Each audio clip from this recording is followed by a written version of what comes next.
د خپل یوټیوب چینل معلومات د کلی نه مخاطب یم. امید لرو چې ټول دوستان به ښه وي، الله هم خوشحاله او آباد ساته.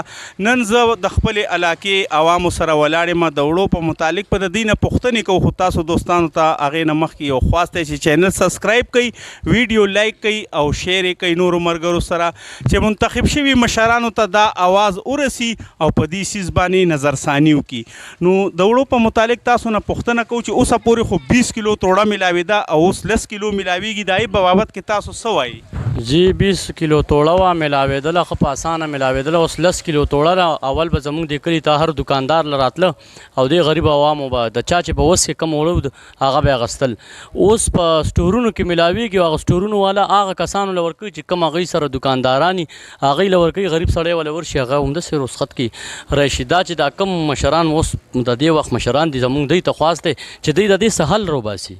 دا خو نه چې هلته ورپسې کسان لاړ شي، غریبانان لاړ شي په دې روژه کې او واپس راشي همدغه شانتې، نو څه ورته میلو نه شي. نو دا خو غریب خلک دي، نو موږ دې مشرانو ته دا دغه کوو، دوی ته هم پیغام دی چې دا دغه وکړي.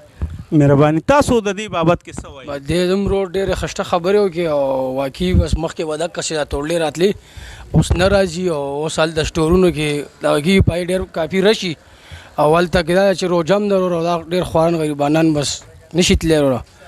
بس مهرباني. کاکا د وړو په بابت کې ته څه وایې چې اوسه پورې به 20 کیلو توړه ملاوېده او اوس 10 کیلو ملاویږي په ډېره سخته طریقې سره، دې بابت کې ته څه وایې؟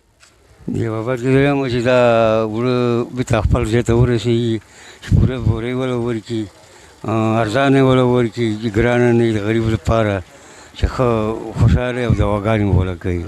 ډېره مهرباني کاکا.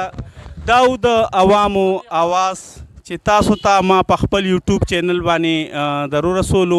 مهرباني وکړئ دا ویډیو زیاته نه زیاته شیر کړئ چې هغه منتخب شوي مشرانو ته دا خواست او دا آواز ورورسي چې اوسه پورې به د هر عوام کور ته دوی ودرېدل د خپل اوټ دپاره. نو د دې دپاره خپل غم او غور وکړئ چې دا عوام د دې رشونو نه او د دې تکلیفونو نه خلاص شي.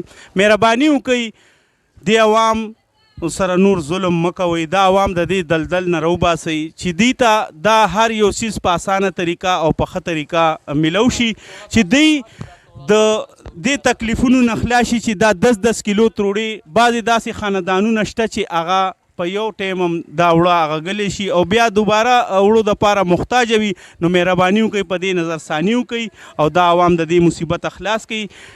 ویډیو زیاته نه زیاته شیر کړئ چې هغه منتخب شوي مشرانو ته دا آواز ورسي او دا عوام د دې دلدل نه راوباسي.